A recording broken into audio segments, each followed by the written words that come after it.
Join me this October where I'll be celebrating Halloween. 31 zine reviews in 31 days. Joining me will be my friend Beanie.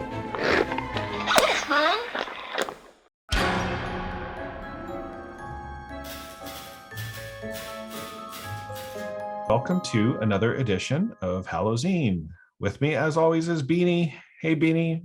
We're in the home stretch. How are you doing? So with that said, today we are reviewing the Kalunga Plateau by Gustavo Tertullion.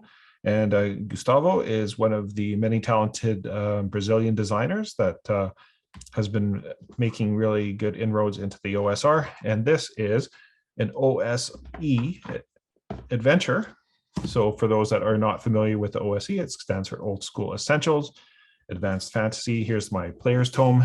And essentially it is D&D basic rules, the original BX rules, cleaned up, condensed into a little bit more legible of a layout, and cleaned up, and a lot of just efficiencies that have been made. And that's by Necrotic Gnome, which you can get on their website, also at Exalted Funeral. So check out OSE, or Old School Essentials, if you want to learn more about that. But this is an adventure for Old School Essentials.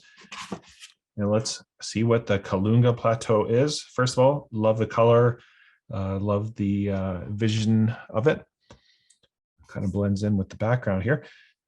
Hidden in the depths of the most secluded jungle is a plateau dominated by monstrous beasts and primal tribes. This place holds uncountable amounts of gems, gold, silver, within a long-forgotten cavern. Protected by reptilian monsters, humanoid beings, and powerful shamans, are you brave enough to explore the Kalunga Plateau? This product is an unofficial module for OSE. So right off the bat, you've got a person riding a dinosaur, which is super cool. And it's funny, when I was younger and the expert set came out for me, and it had the Isle of Dread and it had the dinosaur on it, I was kind of immediately turned off by it. And this is a kind of personal preference of, I always thought dragons over dinosaurs. And as soon as you include dinosaurs into the game, it kind of makes it a little bit too, I don't know, it just made it almost like too real, too scientific rather than fantasy. I've softened over that stance over the years, just because, you know, I think dinosaurs kind of have a unique place. Is they're pretty cool monsters. If you didn't know the name of them, they would be kind of fun to insert into any game. So, you know, to each their own. But I just remember growing up and I was like so anti-dinosaur, and now, yeah, I can handle it. So, I mean, obviously I'm reviewing the Kalunga Plateau, issue 1. So presumably an issue 2 could be out.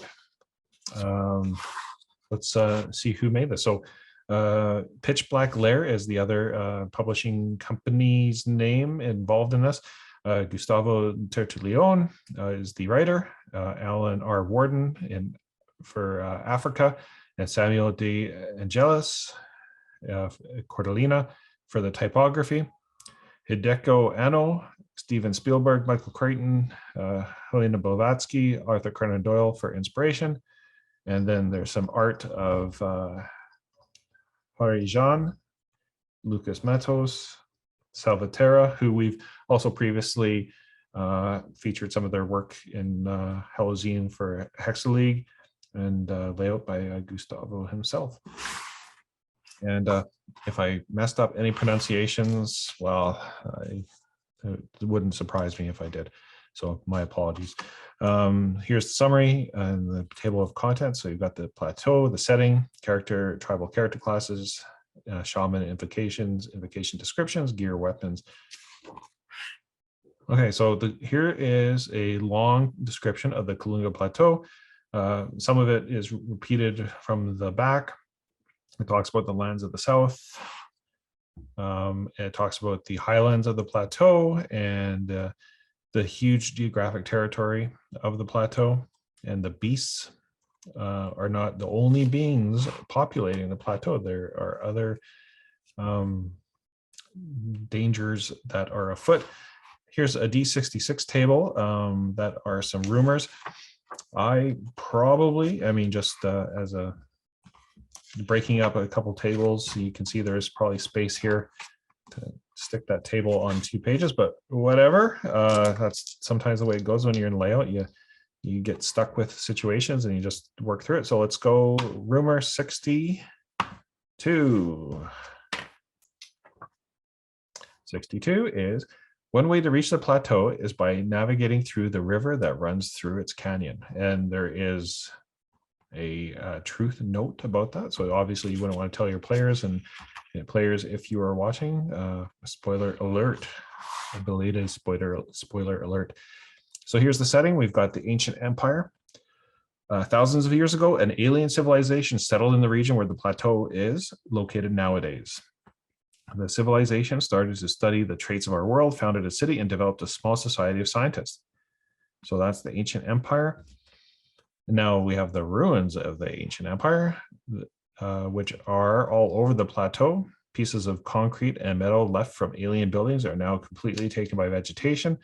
Such was the time since the destruction that only a few destroyed objects are left, and those too are too damaged to be similar to their original shapes, but not enough damage to be disappeared completely. Okay, so here is one of the classes, the hunter. Requirements are none. Prerequisite is dexterity, hit dice 1d6. So you've got some kind of base stats to be the hunter. Here's your experience table. Ascending damage. They become deadlier, knowing exactly where to hit. They have a hunting pack, hunter skills. They can climb, stealth, bushcraft, booby trap, sneak, and tame. And then the attack chance after being tamed. That's interesting. It's we can't help but think of the Siegfried and Roy tagger. And here is the shaman class. Once again, the experience table, bit of a description, shaman wisdom, combat, and conjuring invocations. The combatant are members of the tribe who practice the art of physical combat with the goal to defend themselves and their tribe. Experience table. And then if the players decide to start a campaign at the plateau, playing PCs who are described in this book, it is important for the referee to have a new method to find experience points. Once the game style within these characters change completely from modules of classic fantasy for characters described previously, to get XP, follow the steps ahead. So there's members of human tribes, members of the South Kingdom. And then there's a whole section on the primal invocations. And perhaps this is, in flipping through this just briefly earlier, like I said, I actually have brought this to the table, so take my review with a grain of salt. But at the first glance, the primal invocations were kind of some of the more interesting parts of this, as far as like the object that especially the object that you would need. It just kind of adds it like a fun element of, you can see clay totem, a piece of vine, lock of human hair, a piece of the animal chosen, the wood totem, claw of the animal chosen, human tooth, precious uncut gem. And there is the spirit animal here that you can roll a d10 to choose. And wow, I've never heard of that. Titanoboa. Okay, I assume that might be a dinosaur of some sort, a large one by the name Titan. So you got your second level spells. So third level spells. Beeswax sphere. Just kind of cool. Like I said, the spells are cool. And then there's some also animal might, and you've got the different animal traits and the magic effect of that. And then you've got your gear, weapons, and coin, unique to the plateau world. So, this is kind of got elements of, like, I would say, like a little bit of like Dark Sun, I suspect there's not a ton of items. Like there's no big manufacturing, so a lot of it is handcrafted or minimal what you can have as items, and more reliant upon the character skill. And let's see what we got here. I missed the whole page. So journey to an unknown land. So here's a list of hooks to get you up to the plateau. So we'll just maybe quickly review these 5. Lost journal containing some information about a marvelous and terrifying place filled with natural resources and unspeakable beasts, located somewhere in the South jungles. It is found within the corpse of a recently deceased old fellow. Hook number 2, a glass bottle with a partial piece. What is it? A glass bottle with a partial of one piece of the plateau and message written behind it. Find the glass eye man and the last sip in, and you will find the way to the giant lizard land. It is found floating in a river. Number 3, a prisoner forgotten inside a jail cell for decades claims to know the way to a secluded land with so much gold, silver, and gemstones that one man alone will never be able to carry it by themselves. Number 4, a pigeon found dead with a small message stuck to its feet saying, meet Grima at the last sip for more information about the plateau. And finally, number 5, a sorcerer is trapped by a bunch of thieves in the street or road as your group is at, in the location your group is at. The sorcerer is in trouble, but if helped, he will ask for your help to take him to the last sip inn, where he will meet a contact of his. The sorcerer is taking a big glass jar with him, filled with some kind of fluid and some embryo of a dinosaur. And here is some other information. I don't know if it's a continuation of the hooks or it's like more towards like its own adventure. It seems like it's its own adventure. The shady lady at the shady inn on a shady road, and some NPCs there. And then as mentioned or alluded to in a lot of the hooks, the last sip in is kind of where you need to go to have the adventure. And you've got Grima, who is mentioned, the lady of many secrets. Grima Hawkins. And, you know, the little things like sometimes with column flow and stuff like that, it gets tough, but to have the title at the bottom, you know, just probably knock it up to the top if you can.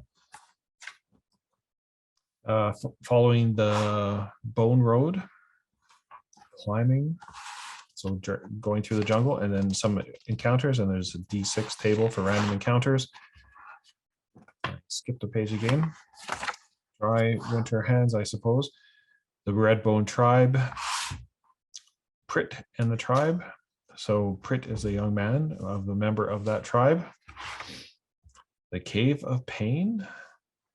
And in the cave, there's chamber 1, 2, and 3.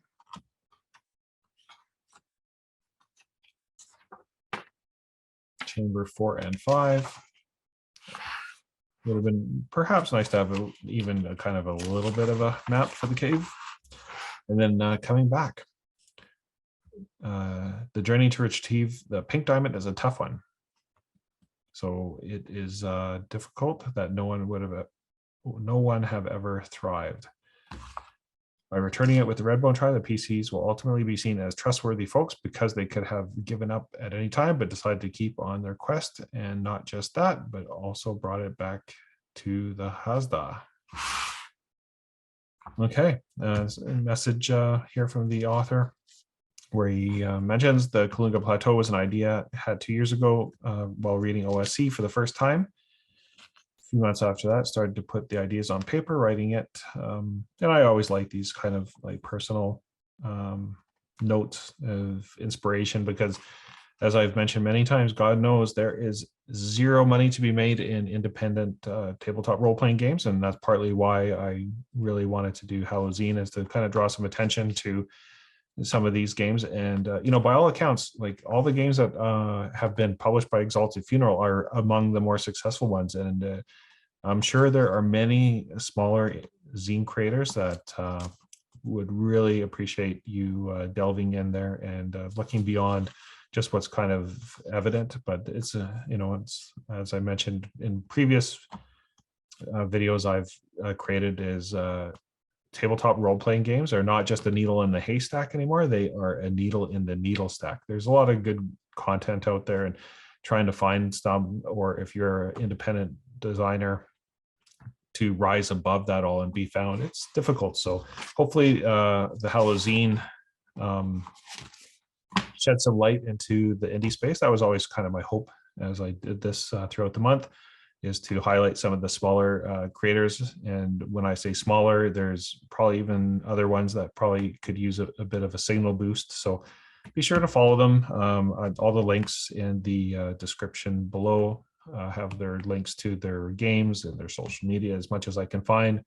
But check it out. The Kalunga Plateau, I think, kind of a fun little adventure for OSE. And if you're looking for dinosaurs in your OSE adventure, this would probably be a good one to introduce them at. And if you can ride a dinosaur, even better. So once again, if you have not entered into the draw at daikugames.com for the $200 store credit at Exalted Funeral, you should visit there. And there's other prizes that we'll be drawing on October the 31st. So there's just like 9-ish days to go. And Halloween is on its way. So until next time, take care. Happy Halloween, ladies.